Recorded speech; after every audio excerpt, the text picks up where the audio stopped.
Main story line की तरफ, जिसकी शुरुआत में सीन शिफ्ट होता है खानसार नाम के शहर पे, जहां हम दो दोस्तों को देख पाते हैं। एक का नाम है देवा, एक का नाम है वर्दा। वर्दा का फुल नेम है वरदराज मन्नार, जो कि यहाँ के किंग राज मन्नार का बेटा है। राज मन्नार की टोटल 2 वाइफ होती है। पहली वाइफ से उसको 2 बच्चे होते हैं, रुद्रा जो कि KGF मूवी में गरुड़ा भी था, और एक लड़की। वहीं सेकंड वाइफ से 2 बच्चे होते हैं अगेन, एक वर्दा और एक वर्दा का छोटा भाई। रुद्रा जो कि अपने आप को सुपीरियर मानता था, वो वर्दा को नीचा दिखाने के लिए उसके नाक की नथुनी ले लेता है, और जब देवा को इस बारे में पता चलता है तो वो सीधा रुद्रा से पंगा लेने के लिए पहुंच जाता है, जहाँ पर वर्दा उसे मना भी करता है कि ये लोग बहुत ज्यादा खतरनाक है, तुझे नुकसान पहुंचा सकते हैं। लेकिन दोस्ती की खातिर देवा कुछ भी करने को तैयार था, जहाँ पर रुद्रा कहता है कि मेरा एक सॉलिड प्लेयर है, अगर तूने इसको हरा दिया तो नथुनी ले जा। जिस पर देवा गुस्से में आकर पहुंच जाता है सीधा लड़ाई करने के लिए। वर्दा उसे पीछे से रोकता है, लेकिन देवा का गुस्सा था अपरंपार और वो एक स्ट्रेटेजी लगाता है इस जंग में जीतने के लिए। बेसिकली वो एक बिजली की तार को खुला छोड़ देता है, और जैसे ही वो तगड़ा प्लेयर उससे भिड़ने के लिए आता है तो देवा बिजली की नंगी तार को पकड़ लेता है, जिससे उसे खुद भी शॉक लगता है और सामने वाला प्लेयर भी बिजली का झटका खाकर गिर जाता है। मगर इस इंसिडेंट के चलते उसके पूरे हाथ पे करंट लग गया था, यानी बिजली का निशान बन गया था जो कंधे तक पहुंच रहा था। लेकिन एंड कंक्लूजन ये निकलता है कि उसने वर्दा को उसकी नथुनी दिलवा दी थी। फिर सीन शिफ्ट होता है रात में, जहां वो खुद के घर यानी कि देवा अपने ही दरवाजे पर कीले विले ठोक रहा था, उसे पूरी तरीके से प्रोटेक्ट कर रहा था, क्योंकि उस घर में उसकी माँ बैठी हुई थी। तभी कुछ लोग आकर देवा और उसकी माँ को मारने लगते हैं, लेकिन तभी वर्दा वहाँ पर पहुंच जाता है और कहता है कि तुम देवा और उसकी माँ को छोड़ दो, वो मेरा दोस्त है। जहाँ पर गुंडा भैया कहता है कि तेरे पापा का ये ऑर्डर है, अगर हमने इन्हें नहीं मारा तो गड़बड़ हो जाएगी। यहाँ वर्दा बिना कुछ सोचे समझे अपने हाथ का एक कड़ा निकाल कर उस बंदे को दे देता है, क्योंकि उस कड़े से बेसिकली एक कंप्लीट लोकेलिटी का डिस्ट्रीब्यूशन होता है। मतलब कि जिसके पास छोटा कड़ा है तो वो एक छोटा जिला या तहसील रखता है, किसी के पास बड़ा कड़ा है तो एक शहर जितनी पावर है। खैर गुंडे को तो ज्यादा पावर से मतलब थी, इसलिए कड़ा लेकर वो देवा और उसकी माँ को छोड़कर चला जाता है। घर से बाहर निकलने के बाद माँ देवा को कहती है कि हम लोग यहाँ से चले जाएंगे और आज के बाद कभी भी खानसार में लौट कर नहीं आएंगे। लेकिन माँ से वादा करने से पहले देवा जाकर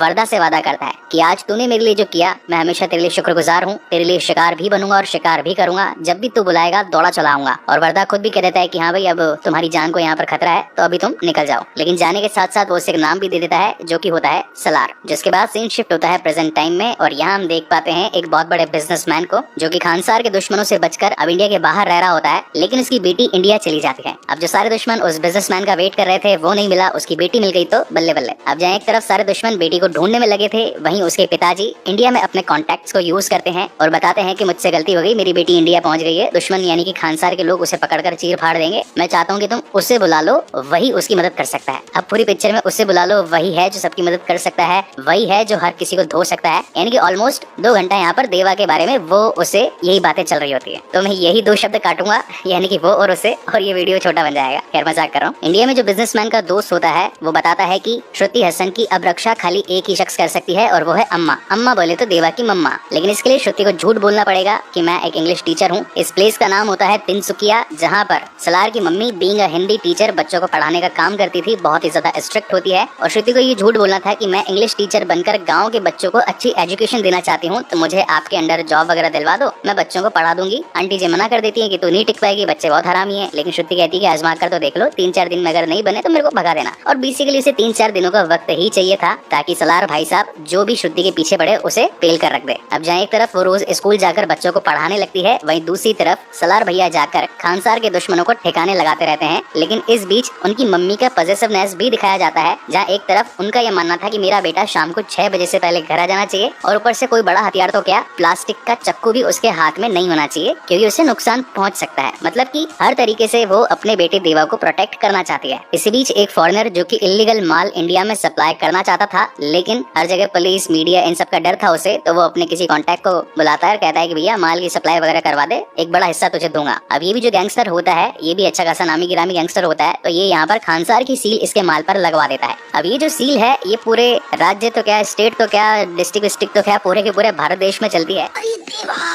इस सील को कोई भी रोक नहीं सकता, पुलिस, नेता, डॉक्टर, वकील, गुंडा, मतलब इस सील के आगे सब नील है। जिसने सील को तोड़ा लोग आकर उसे तोड़ देंगे। बीच में होता है कि पुलिस वाले उस गाड़ी को रुकवा लेते हैं, लेकिन जैसे इस सील को देखते हैं तो उनकी सील खुल जाती है, यानी कि वो लोग भी डर कर भाग जाते हैं और कहते हैं कि इस माल को छुआ तो यहाँ के लोग हमें कच्चा चबा जाएंगे। माना जाता है कि खानसार की सील है, और खानसार एक ऐसा देश है जो कि भारत के नक्शे तक पर नहीं है। यहाँ के लोग इंसान नहीं, खूंखार जानवर हैं, और वहाँ की सिक्योरिटी तो अमेरिका के प्रेसिडेंट के व्हाइट हाउस से भी ज्यादा सिक्योर है। कुल मिलाकर खानसार के बारे में बहुत ज्यादा बड़ी बातें होती है कि उधर का माल है, रोकना नहीं है इसको। अब ये माल तो नेपाल जा रहा होता है, इसमें पंडित नाम का एक शख्स भी बैठा होता है, है, जिसके पास में खानसार की आंटी जी का कॉल आता है और वो बताती है माल नेपाल तो जा रहा है लेकिन अब तू अपने आदमियों को लेकर के असम में तिनसुकिया पहुंच, वहाँ पर श्रुति जो कि हमारे दुश्मन की बेटी है वो मौजूद है, उसको लेकर मेरे पास में आ। अब आंटी जी के कहने पर पंडित जी अपनी पूरी टीम को उठाकर तिनसुकिया पहुंच जाते हैं। यहाँ पर उन्हें श्रुति मिल भी जाती है और वो इसको लेकर जाने लगते हैं। अम्मा जी अपने आंखों के सामने ये सारा रायता फैलते हुए देख नहीं सकती थी। वो बाकी के लोगों को कहती है कि अरे भाई लड़की पर अत्याचार हो रहा है, कोई तो बचाओ, कोई इसे रोको। तो कोल माइन में काम करने वाले लोग कहते हैं कि तेरा भी तो बेटा है, तू क्यों नहीं बोल देती है। तो अम्मा जी अपने बेटे देवा को कहती है कि जा बचा ले उसको।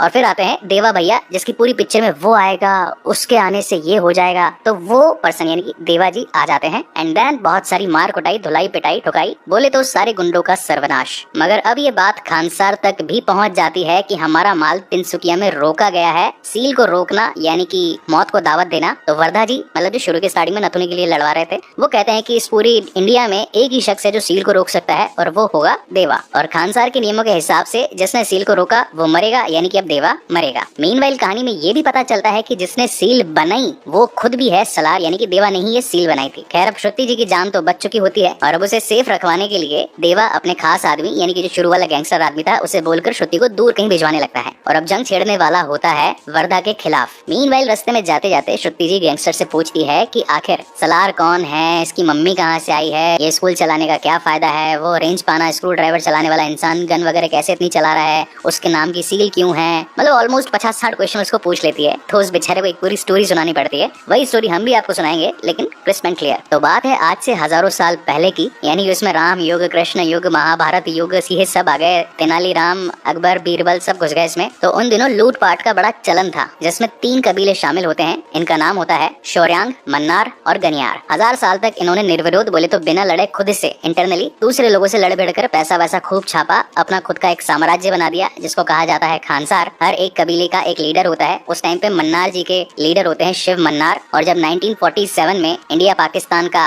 डाइवर्जन हो रहा था तो ये पहुंच गए सीधा पार्लियामेंट में अपने बेटे गोद में रख करके राज मन्नार को, और जाकर खानसार को इंडिया के मैप से मिटा दिया और कहा कि इंडिया का कोई भी कानून खानसार पर लागू नहीं होगा, लेकिन खानसार का कानून पूरे इंडिया पर लागू होगा, क्योंकि इंडिया में जहाँ से भी illegal gold, diamond, weapons, drugs, cocaine, रोकड़ा जो भी माल पानी आएगा खानसार का उसमें कुछ 30-40% का कट होगा। अब धीरे धीरे करके समय आगे बढ़ता गया, शिव मन्नार की हालत खराब होती गई। तो अब लॉजिकली तो अगर वो मर जाते हैं, यानी कि मन्नार कबीले के बाद में शौर्यांग कबीले के लीडर की बारी आनी चाहिए सब पर रूल करने के लिए, लेकिन उनका बेटा राज मन्नार ये नहीं चाहता था। इसलिए यहाँ पर वो एक बहुत बड़ा गेम खेलता है। गनियारों को तो छोड़ देता है, शौर्यांग वाले पूरे कबीले के हर एक शख्स को मरवा देता है और फिर खानसार में बड़ी बड़ी दीवारें खड़ी करवा देता है। हाईटेक सिक्योरिटी यहाँ पर मंगवा लेता है ताकि कोई मेन लीडर बन ही नहीं सके, और उसके बाद कुछ रूल्स एंड रेगुलेशंस सभी पर लागू कर देता है। अब इसे थोड़ा ध्यान से सुनना क्योंकि मूवी का यही सबसे कंफ्यूजिंग पार्ट है जिसे हम एक्सप्लेन कर देते हैं। राज मन्नार ने अपने पूरे राज्य को 101 शहरों में डिवाइड कर दिया होता है और हर एक शहर का एक लीडर भी तैनात कर दिया जाता है। अब ये जितने भी लीडर है यानी कि 101, इन्हें भी 3 पार्ट्स में डिवाइड कर दिया जाता है। नंबर 1 पर होते हैं कपार, सेकंड नंबर पर होते हैं सरदार और फिर थर्ड नंबर पर आता है कर्ता। 61 कपार ये होते हैं थर्ड नंबर पर, तो इनके पास में खाली 1 वोट की ताकत होती है। 8 होते हैं सरदार जिनके पास में 3 वोट की ताकत होती है और 1 होता है कर्ता जिसके पास में 15 वोट की ताकत होती है। तो यानी कि 61 + 24 + 15 हो जाते हैं 100। और 1 वोट इनका नाकारा बेटा था जिसने की शुरुआत में एक बड़े वाले राज्य को खो दिया था, तो एक छोटा वाला राज्य इसे भी दे दिया जाता है, तो टोटल मिला के 101 हो जाते हैं। अब यहाँ पर सबसे खास बात ये थी कि राज मन्नार ने 8 सरदारों में से 5 लोग तो खुद के ही ठूसे हुए थे।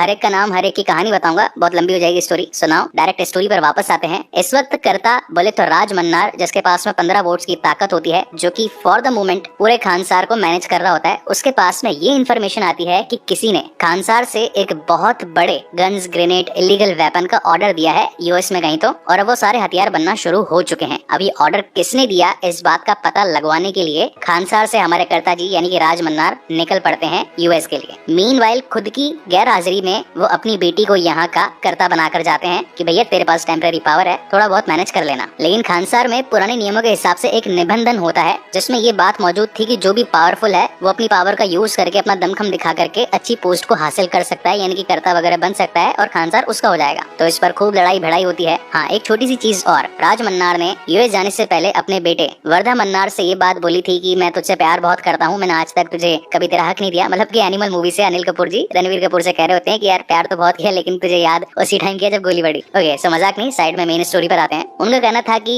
तुझे आज तक मैंने कोई हक तो नहीं दिया, लेकिन जब मैं वापस आ जाऊंगा तो मैं चाहता हूँ कि तू यहाँ का कर्ता बन जाए। तो अब देख ले, तू इन 8 सरदारों में से किसी एक भी सरदार को हटा करके अपनी जगह ले ले। तो इस बीच में वर्धराज मन्नार यानी कि वर्धा उस शख्स को चूज करता है। जब बचपन में वर्धा ने अपना कड़ा एक आदमी को दे दिया था, तो उसका बेटा नारंग इस पोस्ट पर होता है, तो नारंग को हटवाकर खुद एक सरदार बन जाता है फॉर द मोमेंट के लिए। तो सभी लोग आकर नारंग को भड़का देते हैं कि यार ये तो कर्ता बन जाएगा, एक काम करते हैं वर्धा को निपटाते हैं, उसके बाद में देखा जाएगा, जो भी यहाँ का शासन संभालेगा देखेंगे उसको। तो पूरे खानसार में मार कुटाई स्टार्ट हो जाती है। लेकिन इस वक्त टेम्पररी पावर होती है राज मन्नार की बेटी के पास में, तो वो एक कानून यहाँ पर लगा देती है जिसे कहते हैं सीज फायर। सीज फायर का मतलब होता है कि गोली बारी, मार कटाई, छोरा छपाटा कुछ नहीं होगा, कोई लड़ाई नहीं करेगा। मगर उसी का भाई रुद्रा मन्नार ये कह देता है कि खानसार की किताब में लिखा हुआ है कि कर्ता डायरेक्ट कोई डिसीजन नहीं ले सकता, सभी सी लेवल मेंबर्स की वोटिंग होगी। सी लेवल मतलब जो कि कंपनी के सीईओ, सीटीओ, सीएमओ होते हैं, तो यहाँ पर ये आप इनको मान सकते हो। अब ये वोटिंग होने वाली थी 9 दिनों के बाद में, जहाँ पर ये बात क्लियर होगी कि सीज फायर रखी जाए कि हटाई जाए। अगर सीज फायर लगी रहती है वोटिंग में जीतने पर, यानी कि अब कोई किसी से मार कटाई नहीं करेगा, नॉर्मलाइज शासन होगा। और अगर हटा दी जाती है वोटिंग में, ये बात लागू हो जाती है, तो हर जगह मार धड़ाई होगी। जो भी अपने किसी को भी दुश्मन वगैरह मानते हैं, सारे के सारे लोग मार दिए जाएंगे। तो इस चक्कर में ये जो 8 सरदार होते हैं, ये अपनी अपनी टीम को बिल्डअप करने के लिए दूसरे देशों से एक एक टीम बुलवा लेते हैं। किसी की रशिया से आती है, किसी की जापान से आती है, किसी की यूएस से आती है। तो यहाँ पर वर्धा का छोटा भाई उससे कहता है कि भैया अपन भी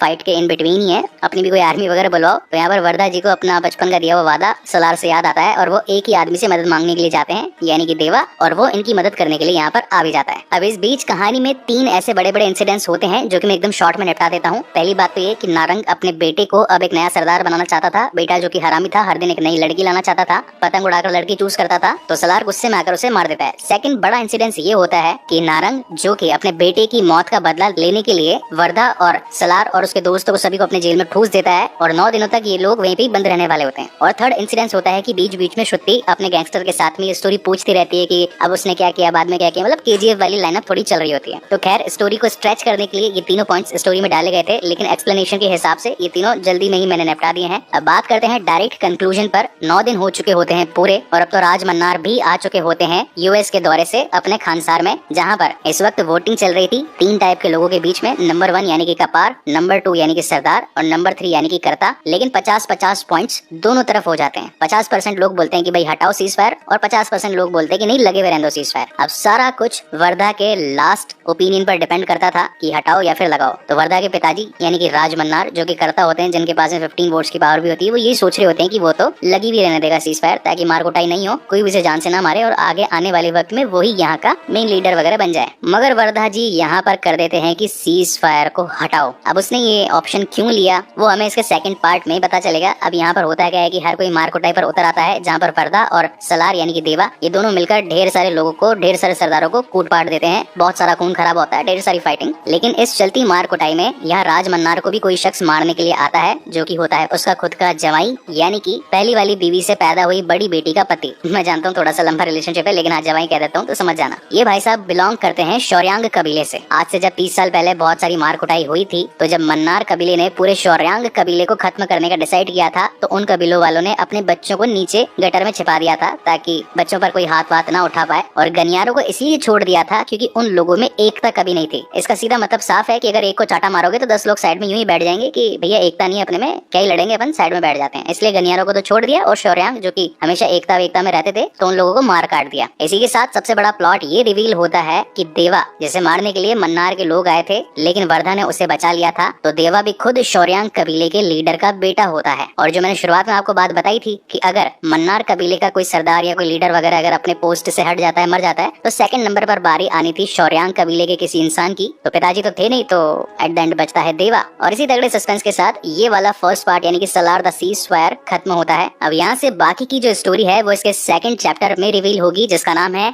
सलार पार्ट 2 यानी कि शौर्यांगा पर्वम। उसमें ये पता चलेगा कि श्रुति को बचा लेने के बाद में क्या मतलब जो सील तोड़ी गई है, तो खानसार के लोग उसके पीछे पड़ेंगे कि नहीं पड़ेंगे। दूसरी चीज, अगर देवा ही शौर्यांगा से बिलोंग करता था, तो और भी जो लोग हैं अब उसके पीछे पड़ेंगे, मारेंगे उसको, उसका राज्य हथियाने की कोशिश करेंगे। इस सील का एक्चुअल मतलब भी मालूम चलेगा कि भैया या ये बनवाई क्यों गई थी। तो स्टोरी में अभी बहुत कुछ है जो कि दिखाना बाकी है, जैसे कि बाहुबली